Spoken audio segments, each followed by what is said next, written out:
Hello বন্ধুরা, তোমরা সবাই কেমন আছো? আশা করছি তোমরা সবাই খুব ভালো আছো আর আমিও খুব ভালো আছি। আজকে আমি তোমাদের সাথে শেয়ার করব আজকে সারাদিন আমি কি কি খেয়েছি। তো চলো ভিডিও শুরু করা যাক। আমি সকালে খেয়েছিলাম ম্যাগি, আর এই ম্যাগির রেসিপিটা আমি তোমাদের সাথে শেয়ার করছি।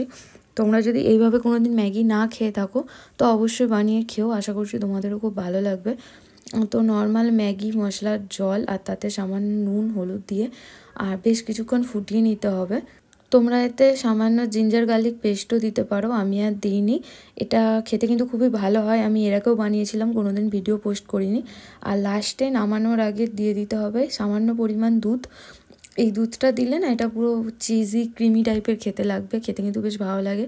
আর নামানোর সময় একটু বাটারও দিতে পারো, আমি আর বাটার অ্যাড করিনি। এটা খেতে কিন্তু খুব সুন্দর হয়েছিল, তোমরাও বানিয়ে দেখতে পারো। আর দুপুরে বানিয়েছিলাম একটু বেগুনি। একটা বেগুন ছিল অনেক দিন ধরে ফ্রিজে পড়েছিল, খারাপই হয়ে যেত, তো ভাবলাম আজকে একটু বেগুনি আর খিচুড়ি বানিয়ে নেওয়া। আর শীতকালে তো অনেক ধরনের সবজি পাওয়া যায়, তো অনেক সবজিও ছিল ফ্রিজে, সেই সব দিয়েই খিচুড়ি বানিয়ে নিয়েছিলাম। অনেক সবজি ছিল খিচুড়িতে। আর খিচুড়ি খেতে তো আমার খুব ভালোই লাগে, আর গরম গরম বেগুনির সাথে খিচুড়ি তো একদম জমে ক্ষীর।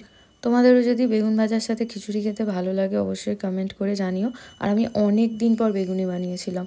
তো দেখতেই পাচ্ছ খিচুড়িতে অনেক পরিমাণ সবজি আছে, গাজর আছে, বিট আছে, বিনস আছে, আলু আছে, পেঁপে আছে। আমি এই সব কিছু দিয়েই খিচুড়ি বানাই, আমার খেতে এইভাবেই খুব ভালো লাগে। সন্ধ্যাবেলায় গেছিলাম একটু গড়িয়ার দিকে, একটু কাজ ছিল, আর ওখানে গিয়ে খেয়েছিলাম এই দই ফুচকা, নর্মাল জল ফুচকাও খেয়েছিলাম। জল ফুচকাটাও খেতে খুব ভালো ছিল, আর দই ফুচকাটাও খেতে খুব সুন্দর ছিল। মাত্র 30 টাকা নিয়েছিল দই ফুচকাটা, মারাত্মক খেতে ছিল। তারপরে গেছিলাম আমার পছন্দের জায়গা পাটুলিতে।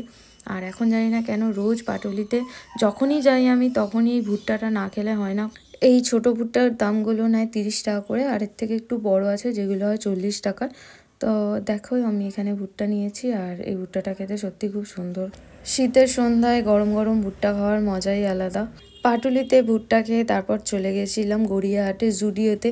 কিছু কেনাকাটার করার ছিল, শুনছিলাম সেল চলছিল, সেলে কিছুই ছিল না। আর জুডিও থেকে বেরিয়ে খেয়েছিলাম একটা ফিশ ফ্রাই। এই চাইগ্রাম ক্যান্টিনটা আছে গড়িয়াহাটে। চাইগ্রাম ক্যান্টিন ফুড রিভিউ আমি এর আগে দিয়েছিলাম একটা বড় ভিডিওতে, আর ওই দিন নিয়েছিলাম একটা স্পেশাল চিকেন বিরিয়ানি। চাইগ্রাম ক্যান্টিনে এসে ভাবছিলাম এখান থেকে ফিশ ফ্রাইটা খেলে ভালো হতো, কারণ যেখান থেকে খেয়েছিলাম ওটা একদমই ভালো ছিল না, খুবই বাজে টেস্ট ছিল। তো বিরিয়ানি আমি প্যাক করে নিয়ে চলে এসেছিলাম। এটাই ছিল আজকের রাতের খাবার।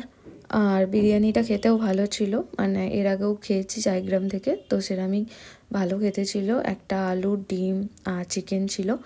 তো ভিডিওটা তোমাদের কেমন লাগলো অবশ্যই কমেন্ট করে জানিও, ভালো লাগলে লাইক কমেন্ট শেয়ার করে দিও। সবাই ভালো থেকো, সুস্থ থেকো, আরও খেতে থাকো। দেখা হচ্ছে তোমাদের সাথে নেক্সট ভিডিওতে। টাটা।